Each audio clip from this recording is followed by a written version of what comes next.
Okay guys, gonna run through 3 plays off our weekly email list which we'll be watching going into next week. We've got 13 plays emailed out to members to watch going into Monday. We don't know which way the market's going to go, guys. It's been a choppy month so far.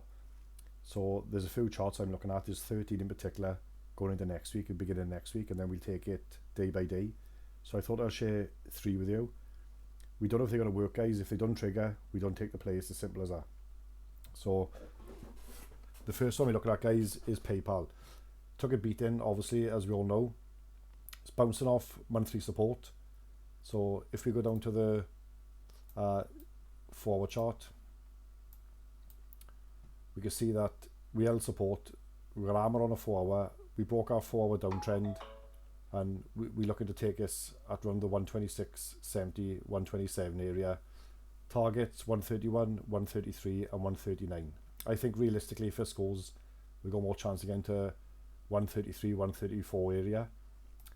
If we look at the whale positioning timeline, you can see this purple line is the 135 calls, and you know they started building a position into the 135 calls, which expires on the 18th of March. So we don't know if it's going to be a fast play, guys. I'll only take us on momentum, but it's definitely worth watching going into Monday.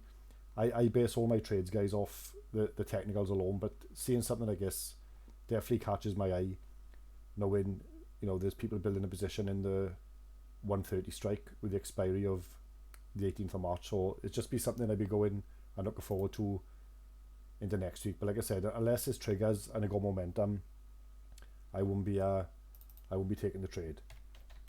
The next one, guys, is AFRM. So this is a daily chart, guys, looking for a downtrend break on the daily, and also entry will be about the 70 area.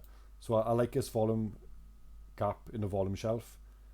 So from about 70 to 79 we got a gap in the volume shelf. Potentially we go to 84. Not only that, guys, if I show you this is our trading flow, by the way, guys.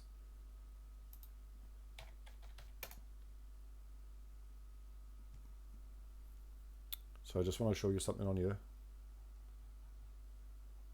So I filter these out, guys. Short term, 1 million premium and non-expired. You can see the flow in AFRM. We've got flow for the 150s, the 120s, 85s and 100s, all expiring on February 18th. This is something I definitely want to know. The premiums are in the millions. We got big orders 27, 12, 21, 14 and 10. I like to see anything, about 5 or 10 orders, depending on the price of the underlying stock.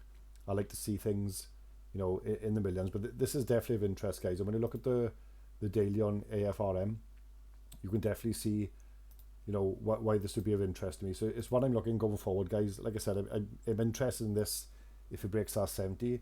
They've got earnings, I believe, Thursday after the close. So it could be a run up in earnings. It could be an edge. There's no way to know. All I know is that's a flag for me to keep an eye on it in case that breaks the trigger going into next week. And it's definitely something I'll be keeping an eye on for a play. The next one, guys, is Roku. So this one's a pretty straightforward setup. I like this over the 169 area. I'll run to the 179 and run to the 190. So these are one of my favorite positions, guys. One of my favorite setups going into next week. That's 3 stocks I'll be looking at. The similar setups. AFRM got earnings on Thursday, so I won't be holding nothing on here, guys. I'll be looking for momentum and movement on a day to day trade them. I like the 3 setups. If you also agree with my my thesis on them and technical analysis, guys, they're the things I look for. They have a high success rate when they do go.